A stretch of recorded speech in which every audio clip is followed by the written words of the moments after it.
Sir, मी भाऊ तोरसेकर. तुम्ही बघत आहात प्रतिपक्ष.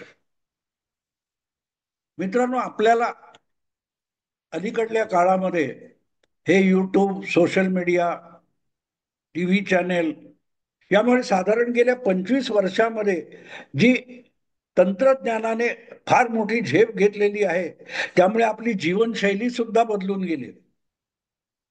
अगदी बैठका सुद्धा ऑनलाईन होतात. त्या झूमवर एक 25-30 लोक वेगवेगळ्या ठिकाणी बसून चर्चा करू शकतात, महत्वाचे निर्णय घेऊ शकतात. कोर्टामध्ये सुद्धा एखादा वकील प्रत्यक्ष कोर्टात हजर न राहता व्हिडिओ कॉन्फरन्सिंगद्वारा आपल्या अशिलाची बाजू कोर्टात मांडू शकतो, आपण बघतो. आणि त्यामुळे इतक्या गोष्टी ऐकाव्या लागतात, बघाव्या लागतात. अर्थात इच्छा असेल तर बघा, तुम्हाला कोणी सक्ती केलेली नाही, पण ऐकाव्या लागतात. आणि जेव्हा ऐकतो, आपण बघतो, तेव्हा आपोआपच आपल्या डोक्यात हे असं का आहे याचा विचार सुरू होतो. अनेकदा माणसं खोड्यासारखं सुद्धा बोलत असतात, उपलब्ध आहे. आमच्या लहानपणी आमच्याकडून काही इकडे तिकडे बोललं गेलं की आई किंवा वडीलधारी मंडळी म्हणायची, काय रे, तोंड आहे आणि जीभ आहे म्हणून जीभ टाळ्याला लावायची का? म्हणजे जीभ हलते, त्याच्यावर तोंडातून किंवा घशातून बाहेर पडणाऱ्या हवेचा एक आवाज तयार होत असतो. त्या आवाजाचे फेरफार होत असतात. त्यामुळे जे बोलतोयस ते अर्थपूर्ण नसेल तर जीभ आहे म्हणून टाळ्याला लावली असं म्हटलं जायचं. आजकालच्या जमान्यामध्ये हे जे काही सोशल मीडिया आहे किंवा वेगवेगळे चॅनेल, कॅमेरे वगैरे झालेत, त्यामुळे अक्षरशः जीभ टाळ्याला लावू शकेल असा माणूस कुठल्याही पक्षाचा नेता होतो, कुठल्याही विषयात आपल्याला प्रतिक्रिया देतो, कुठल्याही पक्षाचा प्रवक्ता बनतो, अशी परिस्थिती आहे. आणि अर्थातच यांचे विश्वगुरु कोण असतील तर ते दैनिक सामनाचे कार्यकारी संपादक संजय राऊत आहेत. म्हणजे किती तर्कहीन, किती मूर्खपणाचं, किती पोरकट बोलता येईल, किती दुर्बोध बोलता येईल, याची पराकाष्ठा करण्याची क्षमता असलेले संजय राऊत हा खरोखरच या 21व्या शतकातला एक चमत्कार म्हणून बघता येईल आपल्याला. पुढे वडाची साल पिंपळाला लावणं वगैरे हे परंपरेने पूर्वापार आपण ऐकत आलेलो, किंवा वड्याचं तेल वांग्यावर वगैरे, म्हणजे ज्या दोन गोष्टीचा संबंध नाही अशा कुठल्याही गोष्टी एकत्र घुसवून बघा हे असं आहे म्हणून अग्रलेख लिहिलं किंवा वक्तव्य देणं, यामध्ये संजय राऊत यांचा पेक्षा दुसरा कोणी पारंगत असू शकत नाही. आणि म्हणून मग महाराष्ट्रातल्या बहुतांश राजकारण्यांना, ज्यांना हे भिकाऱ्यासारखे फिरणारे चॅनेलचे पत्रकार कॅमेरा घेऊन आणि माईक घेऊन भीक घालावो, भीक घालावो, अल्लाह के नाम पे दे दे म्हणून भीक मागावी, तसे बाईक मागत फिरत असतात,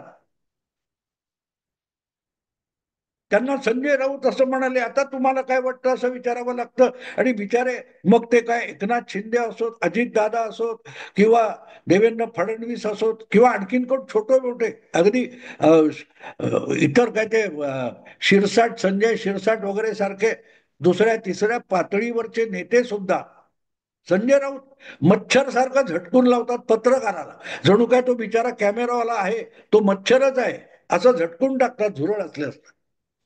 ही आपली क्षमता, अद्वितीय क्षमता संजय राऊत यांनी दाखवलेली आहे. आणि कधी ना कधी त्याचं कौतुक करावं लागेल, कधी ना कधी त्याचं कौतुक करावं लागेल, दखल घ्यावी लागते. आज मी तो विषय मुद्दाम एवढ्यासाठी घेतलाय की काल परवा, म्हणजे मी गंभीरपणे घेत नाही आणि घेण्याची गरजही नसते, पण काही वेळेला असं असतं की आपल्याला ज्याच्याकडून काही शहाणपणाचे शब्द ऐकायची अपेक्षाच नसते, असा माणूस अत्यंत तथ्यपूर्ण, सत्यपूर्ण आणि अर्थपूर्ण बोलला तर चकित व्हायला होतं. संजय राऊत यांनी काल परवा असं एक वक्तव्य केलेलं आहे की माझ्या आयुष्यात मी कदाचित पहिल्यांदा संजय राऊत यांना गंभीरपणे घ्यावं असं मला मनापासून वाटलं. त्यांचं वक्तव्य फार चांगलं आहे, फार चांगलं आहे. आणि त्याची दखल घेऊन मीडियामध्ये चर्चा व्हायला पाहिजे होती. मला त्याचं आश्चर्य वाटलं. आश्चर्य वाटायचं कारण नाही, मीडियामध्ये पण सगळे बेअक्कल भरलेले आहेत. त्यांना बातमी कुठे आहे तेच कळत नाही, त्यामुळे कुठल्या बातमीवर चर्चा करायची तेही कळत नाही. अन्यथा संजय राऊत यांच्या या अत्यंत महत्वपूर्ण विधानाचा उहापोह वेगवेगळ्या युट्यूब चॅनेलवर, मुख्य प्रवाहातल्या वृत्तवाहिन्यांवर व्हायला पाहिजे होता. त्यांचं विधान काय लक्षात घ्या. कशावरून तरी काय मी सगळं ऐकलं नाही, पण ते पर्टिक्युलर एक वाक्य माझ्या डोक्यात गेलं. मला वाटतं शरद पवार आणि त्यांचे पुतणे अजितदादा पवार हे दोन जे पक्ष आहेत किंवा दोन नेत्यांचे दोन पक्ष आहेत, हे लवकरच एकत्र येणार आणि पवार कुटुंबियांचं मनोमिलन होणार आणि आपोआपच राष्ट्रवादी म्हणून वावरणारे दोन वेगवेगळे पक्ष आहेत, ज्यांचं अगदी सुप्रीम कोर्टात पण नाव निशाणीवरून मारामारी चालू आहे. असे महाराष्ट्राच्या राजकारणातले दोन महत्वाचे गट किंवा पक्ष एकत्र येण्याची चर्चा चालू आहे. म्हणजे आता रोहित पवार आणि सुप्रिया सुळे पण त्याचा इन्कार करत नाहीयेत, किंवा सुनील तटकरे आणि प्रफुल्ल पटेल सुद्धा त्याचा इन्कार करत नाहीयेत. अशी जी चर्चा चालू आहे त्याविषयी कोणीतरी संजय राऊत यांची प्रतिक्रिया विचारली आणि मग विषय पवारांचा असताना सुद्धा संजय राऊत यांनी ओढून तो उभाठा शिवसेना आणि एकनाथ शिंदेची शिवसेना इथपर्यंत आणला. आणि गंमत लक्षात घ्या, यावर प्रतिक्रिया देताना मिंदे, खोके, खोकेसूर असले कुठलेही शब्द न वापरता शिंदे यांचं जे ओरिजिनल नाव किंवा आडनाव आहे ते घेऊन आपले संजय राऊत बोलले की हा हे येतील. ह्या सगळ्या पक्षांचे प्रमुख नेते कोण आहेत तर अमित शहा आहेत. हे अमित शहाचे दोन पक्ष आहेत, त्यांची मालकी अमित शहाकडे. उभाठा शिवसेनेचं तसं नाही. अर्थात उभाठा हा शब्द संजय राऊत बोलत नाहीत, ते शिवसेना म्हणतात. आता ते स्वतःच्या पक्षाचं पण पूर्ण नाव घेत नाहीत. याच्यातच कळतं की त्यांना आपला पक्ष कुठलाही माहिती नाही. अन्यथा त्यांनी शिवसेना उद्धव बाळासाहेब ठाकरे असं म्हटलं असतं.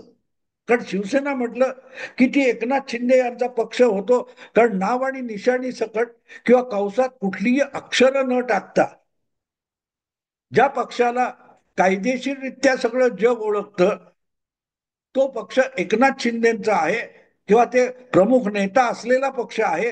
अमित शहा हे त्यांचे संस्थापक किंवा काय म्हणतात ते पक्ष प्रमुख वगैरे असल्याची नोंद कुठेही नाहीये.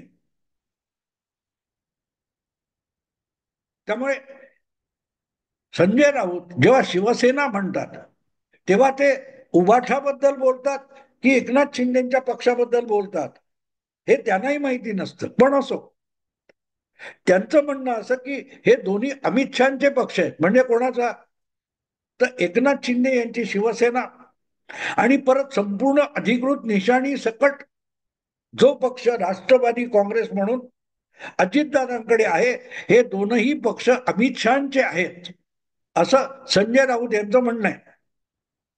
आणि त्याचं कारण असं की ते दोन पक्ष ज्या मूळ नेत्याकडे होते त्या पक्षांकडून, त्या नेत्याकडून ते पक्ष हिरावून घेऊन त्यांचे जे दोन नंबरचे नेते होते त्यांच्याकडे आणण्यामध्ये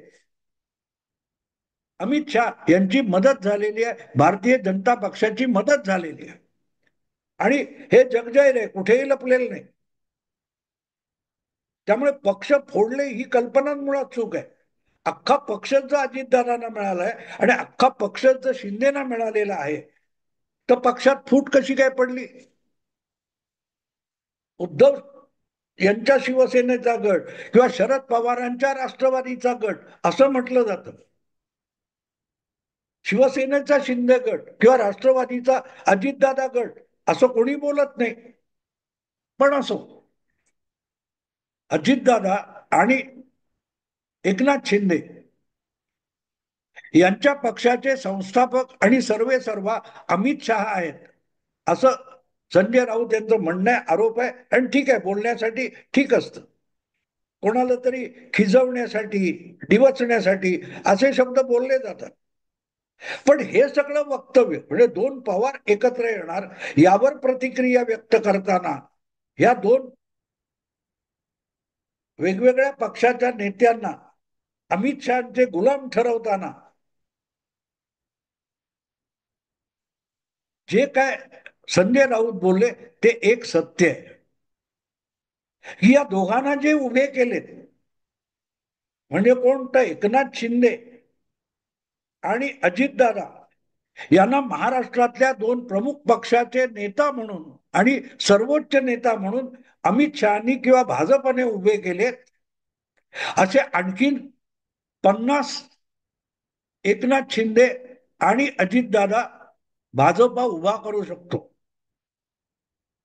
आता इथे काय दाखवायचं आहे, तुम्ही चिरकुटात तुमच्यासारखे 10 लोक अमित शहा निर्माण करू शकतात. एकनाथ शिंदेची किंमत काय, त्याच्यासारखे 50 लोक अमित शहा निर्माण करू शकतात, 50 लोक नरेंद्र मोदी निर्माण करू शकतात. आणि यातून त्यांना सुचवायचं होतं की आमचे आदरणीय उद्धव ठाकरे यांच्यासारख्या कोणाला अमित शहा किंवा नरेंद्र मोदी निर्माण करू शकत नाही. आणि त्यामुळे आम्ही महान आहोत, आम्ही स्वयंभू आहोत. कारण आमच्यासारखं कोणाला तरी उभं करणं या लोकांना, भाजपवाल्यांना शक्य नाही, हे त्यांना सुचवायचंय. पण संजय राऊत एक गोष्ट विचारतात की उद्धव ठाकरेंनाही किंवा उद्धव ठाकरे सारख्यांना उभं करणं हे सुद्धा भाजपला अवघड नाहीये. चिराग पासवान कोण आहे, अगदी वडिलांचा पक्ष घेऊन उभा राहिलेला आणि त्याला दिलेले. पवन कल्याण कोण आहे, काय तो चंद्राबाबू नायडू कोण आहे. तेव्हा उद्धव ठाकरे त्या पंक्तीतले चिराग पासवान, पवन कल्याण किंवा चंद्राबाबू नायडू किंवा उद्धव ठाकरेंना पण भाजप किंवा अमित शहा उभे करू शकतात, हे विसरू नका, विसरू नका. मुद्दा असा आहे की असे अनेक नेते राज्यातले भाजप किंवा अमित शहा उभे करू शकतील याविषयी शंका बाळगण्याचं कारण नाही. आणि संजय राऊतांना पण शंका नाही, आणि म्हणून त्यांनी सांगितलं की अजितदादा किंवा एकनाथ शिंदे यांच्यासारखे 50 नेते अमित शहा उभे करू शकतात. तेव्हा त्यांच्या मनात तेच आहे. कधी उद्या कदाचित आज बारगळलेले आणि बाराच्या भावात गेलेले उभाठा शिवसेनेचे पक्षप्रमुख उद्धव ठाकरे यांना सुद्धा वेळ आली तर नरेंद्र मोदी आणि अमित शहा परत राजकारणात उभे करू शकतात. मुद्दा इतकाच आहे की भाजप ज्यांना किंवा ज्याच्या सारखा कोणी उभा करू शकत नाही ते उद्धव ठाकरे नाही आहेत, ते संजय राऊत आहे. आपण गेल्या 4-5 वर्षामध्ये बघतोय की भाजपने वेगवेगळ्या राज्यामध्ये आपल्या राजकारणाला पूरक ठरेल किंवा आवश्यक असेल तिथे अनेक स्थानिक पातळीवरचे नेते उभे केलेले, अगदी त्यांची पाळंमुळं रुजायला पण मदत केलेली आहे. जशी अजितदादा किंवा एकनाथ शिंदे यांना केली आहे, तशी पवन कल्याण असेल, चिराग पासवान असेल. चिराग पासवान आणि त्याच्या काकामध्ये दुपडी माजलेली होती, दोघांनाही संधी दिली. जनमानसात कोणाला प्रतिसाद मिळतो बघितलं, आणि जेव्हा चिराग पासवानने बाजी मारली तेव्हा चिराग पासवानला सोबत घेतला. पशुपती पारस हा त्याचा चुलता होता, त्याला बाजूला केला. तर उद्या उद्धव ठाकरे यांचं डोकं ठिकाणावर आलं आणि जे काय नंदनवनामध्ये, मूर्खांच्या नंदनवनामध्ये बागडण्याचा छंद आहे तो त्यांनी सोडला तर भाजप त्यांना परत उभं करेल. नितीश कुमार असतील किंवा चंद्रबाबू नायडू असतील, हे सुद्धा दोनदा भाजपकडून दुरावले, भाजपला शिव्याशाप, स्वतःचा सत्यानाश करून घेतला आणि परत आपल्याला आपल्या पायावर उभं राहायचंय. तेव्हा मोदींचं बोट धरून राजकारणात टिकले आणि आले. 14 साली बाहेर पडलेले नितीश कुमार 17ला सोबत आले, 22ला गेले, परत 24 मध्ये आले. हे आपल्या समोर आहे ना. 2002 मध्ये भाजपची साथ सोडणारे चंद्राबाबू 2014 मध्ये परत आले, 18 मध्ये गेले, परत 24ला परत आले. ढोपरं वगैरे फुटल्यानंतर अमित शहाकडे आणि नरेंद्र मोदींकडे जायचं, त्यांचं बोट पकडून परत एकदा राजकारणात उभं राहायचं. हा अगदी अलीकडचा इतिहास आहे, फार नाही, 15-20 वर्षातला आहे. पण अर्थात इतिहास, त्यातल्या फॅक्ट्स, या गोष्टीची संजय राऊतना कर्तव्य नसतं. राज ठाकरेंच्या बंडानंतर उद्धव ठाकरे यांच्या नेतृत्वाखालची शिवसेना बारगळत चालली होती. तिला नवी संजीवनी 2014च्या नरेंद्र मोदींच्या निवडणुका, लोकप्रियता आणि राजकारणामुळे मिळाली. अगदी बाळासाहेब हयात होते. वाजपेयी, अडवाणी, बाळासाहेब या कालखंडात सुद्धा शिवसेनेला कधी 18 खासदार लोकसभेत निवडून आणता आले नव्हते. ते दोन्ही वेळेला शिवसेना 18 खासदार लोकसभेचे निवडून आणू शकली. त्या दोन्ही वेळेला मोदींना पंतप्रधान करण्यासाठी शिवसेनेचे 18 खासदार निवडून आणले गेले किंवा आले. मोदींच्या विरोधात गेल्यानंतर उद्धव ठाकरे 9 खासदारावर पोहोचले आणि एकनाथ शिंदेचे 7 जोडले तरी 16 खासदारांपर्यंत पोहोचले. तेव्हा उभं करणं शक्य आहे, हे उद्धव ठाकरेंनाही उभं करणं शक्य आहे. एकनाथ शिंदे आणि उद्धव ठाकरे यांना एकत्र आणायचं जर त्यांनी ठरवलं आणि त्यांना एकत्र यायचं असेल तर भाजप त्याचं सुद्धा फॅसिलिटेशन करेल. प्रश्न असा आहे की हे सगळं झालं तर मग संजय राऊतांचं काय? कारण उद्धव ठाकरे सत्तेसाठी उद्या बरोबर जातील. आज पवार गेलेत, उद्या उद्धव ठाकरे जातील. पण उद्धव ठाकरेंनी अमित शहा आणि नरेंद्र मोदी यांना सोबत घेऊन किंवा त्यांच्या सोबत जाऊन आपल्या पायावर उभं राहायचं ठरवलं तर मग संजय राऊतांचं काय होणार, हा प्रश्न आहे. आज असली काही वक्तव्य, बयानबाजी करताना संजय राऊत यांच्या डोक्यात भेडसावणारा प्रश्न कुठला असेल की आज पवार काका पुतणे एकत्र आले, उद्या राज उद्धव एकत्र आले आणि नंतर दोघेही मोदी शहांच्या बरोबर गेले तर मग संजय राऊतांचं काय? संजय राऊत ना भाजपवाले दारात सुद्धा उभं करणार नाहीत. उभं करणं सोडा, दारात उभं करणार नाहीत. आणि म्हणून भाजपची क्षमता किती आगाध असली आणि एकनाथ शिंदे, अजितदादा किंवा इतर अनेक मी नावं घेतली त्या सगळ्यांसारखे 50-50 लोक भाजप, अमित शहा उभे करू शकत असले तरी भाजपला कधीही दुसरा संजय राऊत उभा करता येणार नाही. कारण संजय राऊत हे अजब रसायन आहे, अजब रसायन आहे. ते सूर्य आणि चंद्र या दोघांनाही एका पंक्तीत जेवायला बसवू शकतात. त्यांनी नाही खाल्लं तर कानफडीत वाजून आमरसपुरी पण खाऊ घालते. कसं नाही खात? असं चंद्राला, अगदी दाऊदला सुद्धा थोबाडीत मारून विचारू शकतील. कधी कधी मला असं वाटतं की तो शहाबाज हुसेन किंवा कोण तो आसिफ मुनीर जनरल आहे, त्याला वटणीवर आणण्यासाठी मोदींना संजय राऊतना पाठवावं लागेल. जेव्हा क्षेपणास्त्र, अणुबॉम्ब वगैरे काहीच चालणार नाही अशा ठिकाणी चालण्यासारखं सगळ्यात मोठं अस्त्र काय असेल तर त्याचं नाव संजय राऊत आहे. या युद्धाचं आता चालू असलेल्या काय होतंय बघू. पण जर वेळ आली तर मोदी सुद्धा ओळखतात की भारताकडे अण्वस्त्र वगैरे काय, क्षेपणास्त्र, आकाश, ब्राह्मोस, राफेल ही सगळी जी अस्त्रशस्त्र आहेत त्याच्यापेक्षाही भेदक असलेलं एक शस्त्र आहे, त्याचं नाव संजय राऊत आहे. आणि दुसरं भेदक शस्त्र आहे राहुल गांधी. मित्रांनो, 5-7 वर्षापूर्वी जेव्हा अभिनंदन वर्धमान तिथे अडकलेला होता, त्याला ताबडतोब भारतात आणून सोडा असं धमकावलं आणि पाकिस्तानने सोडवलं. तेव्हा मी एका हिंदी युट्यूबरच्या चर्चेत गमतीने म्हणालो होतो की मोदींनी इम्रान खानला फोन करून धमकावलं, जर 24 तासात अभिनंदन वर्धमान भारताच्या हद्दीत आला नाही तर तुमच्याकडे राहुल गांधीला पाठवून देऊ. आणि इम्रान खान घाबरला, बाजवा घाबरला. त्यांनी विनाविलंब 24 तासाच्या आत अभिनंदन वर्धमानला अमृतसरच्या वाघा बॉर्डरवर आणून सोडलं, अटारी बॉर्डरवर आणून सोडलं. तर आता जे युद्ध चालू आहे त्याच्यात राहुल गांधी शहाण्यासारखं वापरायला लागले.